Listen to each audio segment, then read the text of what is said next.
নমস্কার, দেখছেন talk to Bangla. আমি অভিষেক রয়েছে আপনাদের সাথে। এই মুহূর্তে যে খবর নিয়ে উপস্থিত হয়েছি, 6 মাসের যে বিশাল পরিশ্রম, বিশাল প্রচার এবং ভোট চুরি স্লোগান রাহুল গান্ধী এবং তেজস্বী যাদব তারা একদম সারা বিহারে মানুষের মধ্যে ছড়িয়ে দিতে সমর্থ হলেন।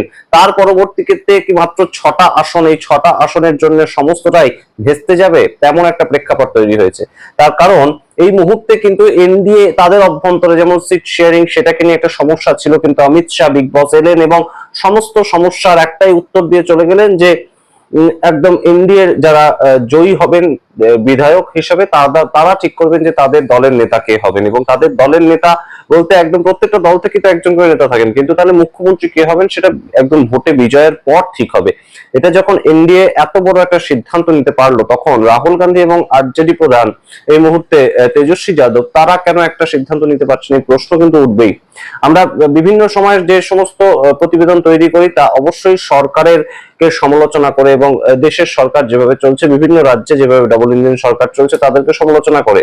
কিন্তু এই মুহূর্তে বিরোধীরা তারাও যদি তাদের মতন করে সঠিকভাবে বিরোধিতা করতে সমর্থ না হয়, তাহলে সেই কথাটাও তো বলতে হয় বই কি। এবং সেরকম একটা চেহারায় বিহারে উঠে আসছে। এই মুহূর্তে ইন্ডিয়া অ্যালায়েন্স তাদের মধ্যে যে বিশাল সমস্যা দেখা যাচ্ছে সেটা কিন্তু আর কোনো মতেই ঢেকে রাখা যাচ্ছে না। এবং সেই জায়গা থেকেই প্রথম ফেজ হতে চলেছে বিহারে 6 নভেম্বর। সেখানে আমরা যেটা গতকাল একদম সরাসরি ফাইনালি একদম সবাই নমিনেশন ফাইল করেছেন, তার মধ্যে থেকে দেখা যাচ্ছে 6টা এমন জায়গা রয়েছে যেখানে আরজেডি এবং কংগ্রেস তারা উভয়ই দল প্রার্থী দিচ্ছে। এবং তার মধ্যে এমন একটা জায়গা রয়েছে যেখানে কিন্তু একদম সরাসরি সিপিআইএমএল তাদের পক্ষ থেকে প্রার্থী দেওয়া হচ্ছে। সুতরাং এটাকে আপাতত এখনো পর্যন্ত একটা ফ্রেন্ডলি ফাইট বলা হচ্ছে, কিন্তু ফ্রেন্ডলি ফাইট সেটা কি 6টা সিটের ক্ষেত্রে যদি এই 6টা সিট হঠাৎ করে এনডিএ সরকারের কোনো না কোনো শরিক দল তারা নিয়ে চলে যায়, তাহলে খুব একটা ফ্রেন্ডলি থাকবে? অর্থাৎ নিজেদের মধ্যে মারামারি করার ক্ষেত্রে যখন কংগ্রেসের ভোটাররা কংগ্রেসকে ভোট দেবেন, আরজেডির ভোটাররা আরজেডিকে ভোট দেবেন, তাহলে সেই সুবিধাটা লাভ করবে কে? সেই 6টা সিটের ক্ষেত্রে বা সেই সুবিধাটা লাভ করবে কে? এই প্রশ্ন কিন্তু এই মুহূর্তে উঠছে। এবং যার মধ্যে সবচেয়ে গুরুত্বপূর্ণ, বিহারে কংগ্রেসের যিনি প্রদেশ সভাপতি তার বিরুদ্ধে পর্যন্ত আরজেডি প্রার্থী দিয়ে দিয়েছে। সুতরাং এই বিষয়গুলো কিন্তু এই মুহূর্তে অবশ্যই একটা খামতি হিসেবে দেখা যাচ্ছে, এবং যে খামতিটা কিন্তু এই মুহূর্তে বেশ খানিকটা টাফ একটা সিচুয়েশন তৈরি করেছে। ইন্ডিয়া অ্যালায়েন্স যখন জয়ের খুব কাছাকাছি, সেরকম বিভিন্ন জায়গা থেকে খবর উঠে আসছে, ঠিক সেই সময় দাঁড়িয়ে তেজস্বী যাদব যখন মুখ্যমন্ত্রী হবেন পরবর্তীতে, সেই মুখ্যমন্ত্রী হওয়ার মুখে এই ধরনের একটা 6টা সিটের যে একটা লড়াই, সেটা কি খুব একটা দরকার ছিল? এই প্রশ্ন কিন্তু উঠছে। এবং সেই প্রশ্ন নিয়ে আপনাদের সামনে আজকে আমরা অবশ্যই সম্পূর্ণ হিসেবটা রাখবো, কোন 6টা সিটে এই সমস্ত ঘটনাগুলো ঘটছে সমস্তটা বলবো। তার আগে অবশ্যই টক টু বাংলা ইউটিউব চ্যানেলকে সাবস্ক্রাইব করুন। এবং অবশ্যই এটাও আজকের গুরুত্বপূর্ণ বিষয় হবে আলোচনার, যে এই 6টা সিট কি সম্পূর্ণ রূপরেখাটা বদলে দিতে পারে। তার কারণ আগের বার কিন্তু এই ইন্ডিয়া অ্যালায়েন্স বা মহাগঠবন্ধন তারা 2020 সালে মাত্র 12টা আসনে হেরে গিয়েছিল বলে 5 বছর তাদের বিরোধী সিটে বসতে হলো। তাহলে সেই ছবিটাই কি আবার পরবর্তীতে একই প্রেক্ষাপটে অনুষ্ঠিত হতে যাচ্ছে বিহারে? সেই সমস্তটা দেখুন আপনারা, এবং অবশ্যই টক টু বাংলা ইউটিউব চ্যানেলকে সাবস্ক্রাইব করে দিন। এই মুহূর্তে একটা হাড্ডাহাড্ডি পরিস্থিতি। আপনারা জানেন বিহারে এনডিএ সরকার কোনো মতেই নিজেদের পরবর্তী মুখ্যমন্ত্রীর পদপ্রার্থী নীতিশ কুমারকে আর করতে চাইছেন না, এবং সেখান থেকেই এই মুহূর্তে অমিত শাহ বলে দিয়েছেন যে স্বভাবতই সম্পূর্ণ বিষয়টা ভোটের পরে ঠিক করা হবে। কিন্তু সেখানে ইন্ডিয়া অ্যালায়েন্স সেই সুযোগটাকে কেন কাজে লাগাতে পারছে না, এই প্রশ্ন উঠছে। তার কারণ প্রদেশ কংগ্রেসের যে সভাপতি রয়েছেন বিহারে, তার নাম রাজেশ রাম। তিনি কুটুম্বা যে সিট সেখান থেকে কনস্টিটিউয়েন্সি থেকে লড়াই করবেন, সেটা কংগ্রেস ইতিমধ্যেই জানিয়ে দিয়েছে। কিন্তু সেই কুটুম্বা সিট থেকেও আরজেডি এই প্রদেশ কংগ্রেস সভাপতিকেও রেহাই দিচ্ছে না। তারা তাদের সমর্থক, তারা তাদের প্রার্থী সম্পূর্ণভাবে দাঁড় করিয়ে দিয়েছে। এবং সেই প্রার্থী সুরেশ পাসওয়ান, যিনি পিছিয়ে পড়া একজন সম্প্রদায়ের মানুষ, এবং সেই সম্প্রদায়ের মানুষ যখন ভোটে দাঁড়াবেন বিহারের মতন জায়গায়, কুটুম্বা সিটটা অবশ্যই তো একটা হাড্ডাহাড্ডি লড়াই হবে। এবং সেই হাড্ডাহাড্ডি লড়াইয়ের ফসলটা কোনোভাবে নিয়ে চলে যাবে না তো এনডিএ, যেখানে ফার্স্ট ফেজেই কিন্তু সমস্যা তৈরি হচ্ছে। কোন সেই 6খানা আসন আপনাদের বলি, লালগঞ্জ বৈশালী ডিস্ট্রিক্টে, সেখানে আরজেডি তাদের যে প্রার্থী শিবানী শুক্লা তাকে দাঁড় করিয়েছে, এবং কংগ্রেস তাদের পক্ষ থেকে আদিত্য কুমার তাকে দাঁড় করিয়ে দিয়েছে। অন্যদিকে জেল বলে একটা যে ক্ষেত্র আছে, সেখানে আরজেডি অলরেডি তাদের ঋষি মিশ্র তাকে দাঁড় করিয়েছে, এবং তাছাড়াও কংগ্রেস এখনো পর্যন্ত তাদের একজন প্রার্থীকে দাঁড় করায়নি, কিন্তু দাঁড় করানোর মতন পরিস্থিতি অলরেডি তারাও ভেবে রেখেছে। সেটা তারা বলে দিয়েছে যে আমাদের এখানে ফ্রেন্ডলি ফাইট হবে। এই ফ্রেন্ডলি ফাইট কথার মানে ইন্ডিয়া গঠবন্ধনের পক্ষে দুজন প্রার্থী দাঁড়াবেন। তাহলে লাভটা কার হবে? লাভটা তো একমাত্র বিরোধী পক্ষের হবে। এবং সেই ঘটনাই ঘটছে কাহালগাঁওতেও একই ধরনের আরজেডি এবং কংগ্রেস দুজনই প্রার্থী দিয়েছে। বেনিপুর সেই ক্ষেত্রেও আরজেডি কংগ্রেস প্রার্থী দিয়েছে। বাঁশওয়াড়া সেইখানেও কিন্তু সরাসরি সিপিআই এবং তার সঙ্গে আরজেডি প্রার্থী দিয়েছে, এবং তার সঙ্গে রাজধানী সিপিআই এর তরফ থেকে প্রার্থী দেওয়া হয়েছে মোহিত পাসওয়ানকে, এবং অন্যদিকে প্রতিভা দাস, তাকে কংগ্রেস এমএলএ, তিনি প্রাক্তন কংগ্রেস এমএলএ ছিলেন, তাকে আবার দাঁড় করিয়ে দেওয়া হয়েছে। সুতরাং এই যে বিষয়গুলো উঠে আসছে, এগুলো কিন্তু কখনোই সঠিক নয় একটা গঠবন্ধনের ক্ষেত্রে।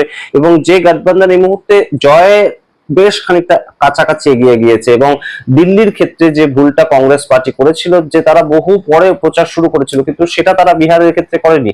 এবছর জানুয়ারি মাস থেকে একদম রাহুল গান্ধী বিহারের যে ভোটটা, সেটাকে লক্ষ্য করে, সেটাকে পাখির চোখ করে তিনি সম্পূর্ণ লড়াইটা করেছেন। এবং অবশ্যই ভোট চোর গদ্দি চোর এই স্লোগানটা যবে থেকে একদম সংগঠিত করেছেন তিনি, তবে থেকে বিহারে একটা আলাদা জোশ রাহুল গান্ধী এবং তেজস্বী যাদবের মধ্যে আমরা দেখতে পেয়েছি। 15 দিন ব্যাপী একটা যাত্রা তারা করেছেন। 1 সেপ্টেম্বর সেই যাত্রা সম্পূর্ণ শেষ করেছেন তারা। আমরা যদি ক্রোনোলজিটা বোঝার চেষ্টা করি, 7ই অগস্ট তিনি একটি প্রেস কনফারেন্স করে, যেখানে মহাদেবপুরাতে যে বিভিন্ন ভুয়ো ভোটার ঢোকানো হচ্ছে সেটা তিনি একদম সবার সামনে নিয়ে আসেন। 15ই সেপ্টেম্বর থেকে তিনি লাগাতার বিহারে তার যাত্রা করতে শুরু করেন, এসআইআর এর বিরুদ্ধে বক্তব্য রাখতে শুরু করেন, ভোট চোর গাদ্দি চোর স্লোগানে মুখরিত করেন। প্রত্যেকটা জেলায় বিভিন্ন ভাবে তিনি ঘুরে এবং সারা ভারত থেকে সমস্ত শক্তি তাদেরকে একত্রিত করে বিহারে নিয়ে আসা, সেটা তো তেজস্বী যাদবের পক্ষে নিশ্চয়ই সম্ভব হতো না। তেজস্বী যাদব শুধুমাত্র আরজেডি নেতা, এবং সেটা রাহুল গান্ধী করেছিলেন। রাহুল গান্ধীর মুখ দেখেই একদম সরাসরি পশ্চিমবঙ্গ থেকে ইউসুফ পাঠান গিয়েছিলেন, কিংবা বলা যেতে পারে ঝাড়খণ্ডের এই মুহূর্তে মুখ্যমন্ত্রী হেমন্ত সোরেন এসেছিলেন, সমাজবাদী দলের নেতা তিনি অখিলেশ যাদব তিনি এসেছিলেন, এবং সরাসরি মহারাষ্ট্র থেকে এনসিপি প্রধান শরদ পাওয়ার তার মেয়ে তারা চলে এসেছিলেন। সুতরাং সামগ্রিকভাবে যে একটা ছবি ইন্ডিয়া গঠবন্ধনের, সেটা বিহারে যেভাবে ধরা পড়েছিল, তার পরবর্তীতে যদি নিজেদের মধ্যে এই ধরনের একটা সংঘাত তৈরি হয়, অন্তর্দ্বন্দ্ব তৈরি হয়, তাহলে সেটা কোথায় গিয়ে ভোটের বাক্সে প্রভাবটা ফেলবে। এবং অবশ্যই স্বভাবতই যে যতই প্রতিবাদ আন্দোলন তৈরি করা হোক না কেন, একটা সিটের ব্যবধানেও যদি এনডিএ সরকার জিতে যায়, অর্থাৎ 122টা ম্যাজিক ফিগার 121টাও যদি ইন্ডিয়া গঠবন্ধন পায় আর 122টা এনডিএ পেয়ে তারা সরকার তৈরি করে, তাহলে তো আবারও 5 বছর অপেক্ষায় থাকতে হবে আরজেডি এবং কংগ্রেসকে। তাহলে সেই ক্ষেত্রে তাদের লড়াইটাই তো থেমে যাবে। তাদের যে সম্পদ, তাদের যে ভোট চোর স্লোগানটা মানুষের মধ্যে তারা ইনজেক্ট করতে পেরেছে, এইটাই তো তাদের এই মুহূর্তে সবচেয়ে গুরুত্বপূর্ণ সম্পদ। যেখানে অমিত শাহ যাচ্ছেন প্রচার করতে, যেখানে সম্রাট চৌধুরী যাচ্ছেন প্রচার করতে, ভোট চোর এই কথাটা বিহারের মানুষ বলছেন, সেটাই তো রাহুল গান্ধীর সম্পদ, সেটাই তো তেজস্বী যাদবের সম্পদ। সুতরাং সেই প্রেক্ষাপটে দাঁড়িয়ে 6খানা সিট তারা কংগ্রেস নিয়েই বা কি করবে? কংগ্রেস এই 6খানা সিট নিয়েই বা কি করবে যদি তারা কোনোভাবে সরকার তৈরি করতে না পারে? কোনো না কোনো ভাবে তেজস্বী যাদব যদি একদম সরাসরি হেরেও যান, তিনি সরকার তৈরি করতে নাও পারেন, তবুও তিনি বিরোধী দল নেতা, তার সেই পোস্টটা অন্তত থাকবে, এবং তাকে নিয়ে তার পার্টি পরবর্তীতে চলবে। তা কোনোভাবে যদি কংগ্রেস এবারেও হেরে যায়, তাহলে কংগ্রেস পরবর্তীতে বিহারে তার মুখ দেখাতে পারবে না। কংগ্রেসের যে লড়াই, সেটা তো বিহারে সম্পূর্ণ শেষ হয়ে যাবে, কারণ কংগ্রেস সম্পূর্ণ লড়াইটা করে লালু প্রসাদ যাদব তার ঘাড়ে পা রেখে, এবং সেটা বহুদিন ধরে কংগ্রেস লড়াইটা করছে লালু প্রসাদ যাদবের ঘাড়ে পা রেখে, এবং বিজেপি লড়াইটা করছে জেডিইউ তাদের ঘাড়ে পা রেখে, নীতিশ কুমারের ঘাড়ে পা রেখে, এবং সেটাই বহুদিন ধরে হয়ে আসছে। যদিও বিজেপি এবার চাইছে নিজেদের একটা অস্তিত্ব তৈরি করতে, কিন্তু সেটা কতদূর সম্ভব সেটা ভোটের রেজাল্ট বলবে 14 তারিখ। কিন্তু এই মুহূর্তে আইএনডিআই জোট, তাদের যে জোশটা ছিল, সেটা কিন্তু কোথাও গিয়ে ভোটের সিট শেয়ারিং এর ক্ষেত্রে তারা যে ইগোটা দেখাচ্ছে, সেখানে অনেকটাই মার খাচ্ছে। একটা বৃহত্তর স্বার্থে তারা যদি খানিকটা হলেও ইগো কমিয়ে এই মুহূর্তে লড়াইটা করতো, সম্পূর্ণভাবে একতাবদ্ধ হয়ে লড়াইটা করতো, তাহলে হয়তো আরো বিরোধী পক্ষকে আটকানোটা সহজ হতো। এবং মানুষ চাইছে আটকাতে, সেক্ষেত্রে তাদের শুধু একতাবদ্ধ হয়ে লড়াইটা করার দরকার ছিল। এই মুহূর্তে যেখানে এই যে কুটুম্বা বলে যে সিটটা, সেখানে প্রদেশ কংগ্রেস সভাপতি, তার তো একটা পকেট ভোট থাকবেই। তার সেই প্রদেশ কংগ্রেস সভাপতি যদি একটা জায়গায় ভোটে দাঁড়ান, তার পকেট ভোট নিশ্চয়ই আছে, তাই জন্যই তিনি দাঁড়াচ্ছেন। তাহলে সেখানে আরজেডি তাদের দাঁড়ানোর দরকারটা কি ছিল? কিন্তু আরজেডি যেহেতু দাঁড়াচ্ছে, সেহেতু আরজেডিরও কিছু ইয়াদব ভোট, কিছু সংখ্যালঘু ভোট, সেই ভোটগুলো থাকবে, এবং তারা সরাসরি আরজেডিকে ভোট দেবে। অন্যদিকে এই যে প্রদেশ কংগ্রেস সভাপতি, তাকেও বেশ কিছু লোক ভোট দেবেন, এবং সেই ভোট দুজনেই হয়তো পেলেন। হয়তো প্রদেশ কংগ্রেস সভাপতি তিনি জিতেও গেলেন, কিন্তু যদি না জিততে পারেন, তাহলে কি কোথাও গিয়ে এনডিএর যে প্রার্থী যেখানে দেওয়া হচ্ছে, সেই প্রার্থী অনেকটা এগিয়ে যাবেন না? যদি কোথাও গিয়ে আরজেডি এবং কংগ্রেস একতাবদ্ধভাবে লড়তো, যদি একজনকেই ভোট দিত সমস্ত দলের সমর্থকরা, তাহলে হয়তো অনেকটাই বেশি সুবিধা হতো। এই বিষয়গুলো কিন্তু অবশ্যই গঠবন্ধনের সরকার যখন তৈরি করার কথা মাথায় আসে, যখন অন্য দলের সঙ্গে, শরিক দলের সঙ্গে একতাবদ্ধ হয়ে লড়বার কথা মাথায় আসে, তখন আমাদের মনে রাখতে হয় এই অঙ্কগুলো। এবং সেটা বোধহয় সমস্ত রাজনৈতিক দলেরই মনে রাখার দরকার। যেমন এই মুহূর্তে এনডিএ তাদের মধ্যে একটা সমস্যা হিসেব নিয়ে দেখা দিয়েছিল, কিন্তু সামগ্রিকভাবে অমিত শাহ তিনি তার সমস্ত কিছু সামলে বিহারে এসে সম্পূর্ণভাবে জানিয়ে দিলেন, ঋজুভাবে তিনি তার ডিসিশন জানিয়ে দিলেন যে এখনই আমরা কোন মুখ্যমন্ত্রীর পদপ্রার্থী কে হবেন সেটা ঘোষণা করব না। এবং তিনি এই রিস্কটা কিন্তু নিয়েই জানিয়েছেন যে পরবর্তীতে যদি নীতিশ কুমার এটা ছেড়ে চলে যান, তাহলে তাদেরকে একত্রিত ভাবে লড়তে হবে, একা লড়তে হবে, সম্পূর্ণ একা লড়তে হবে। জিতেন রাম মাঝি, উপেন্দ্র কুশওয়াহা তারাও থাকবেন কিনা, চিরাগ পাসওয়ান হয়তো থাকবেন বিজেপির সঙ্গে, কারণ চিরাগ পাসওয়ানের আলাদা নিজস্ব কোনো অস্তিত্ব বিহারের মাটিতে তেমন ভাবে এখনো তৈরি হয়নি। তাই সেটা তারা কিন্তু জেনেই এই রিস্কটা নিয়েছেন। এবং ভোটের আগে পরবর্তীতে আর ভারতীয় জনতা পার্টির সঙ্গে সরকার তৈরি হলেও এই নীতিশ কুমার থাকবেন কিনা সেটা একটা সন্দেহ রেখেই তারা একদম সরাসরি এই ডিসিশনটা নিয়েছে। কিন্তু এরকম ডিসিশন তেজস্বী যাদব বা রাহুল গান্ধী নিতে পারছেন না। এবং সবচেয়ে গুরুত্বপূর্ণ বিষয়, রাহুল গান্ধী যখন বিদেশে ছিলেন তখন কিন্তু সিট শেয়ারিং রেশিওটা নিয়ে তাদের মধ্যে একটা কনফ্লিক্ট তৈরি হয়েছিল। সুতরাং সামগ্রিক যে সারা বছরের লড়াই, সারা বছরের আন্দোলন, সেটা কোথাও গিয়ে মাঠে মারা যাবে না তো?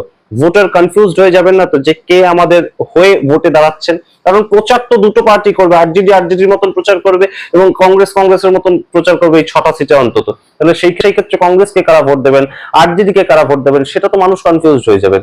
এবং এসআইআর এর সমস্যা যেখানে রয়েছে বিহারে, যেখানে ভোট চুরির সেই সমস্যাটা রয়েছে, যেখানে বেরোজগারি সেই সমস্যাগুলো রয়েছে, এবং নীতিশ কুমারের সরকারের বিরুদ্ধে মানুষ সম্পূর্ণ এই মুহূর্তে চলে গিয়েছেন, সেখানে বোধহয় এটা এতটা গুরুতর ভাবে ইগোইস্টিক ভাবে নেওয়া সেটা বোধহয় দরকার ছিল না। আপনারা কি মনে করেন সামগ্রিক খবরের ভিত্তিতে অবশ্যই কমেন্ট বক্সে কমেন্ট করুন। দেখতে থাকুন টক টু বাংলা, অবশ্যই টক টু বাংলা ইউটিউব চ্যানেলকে সাবস্ক্রাইব করে দিন। ধন্যবাদ।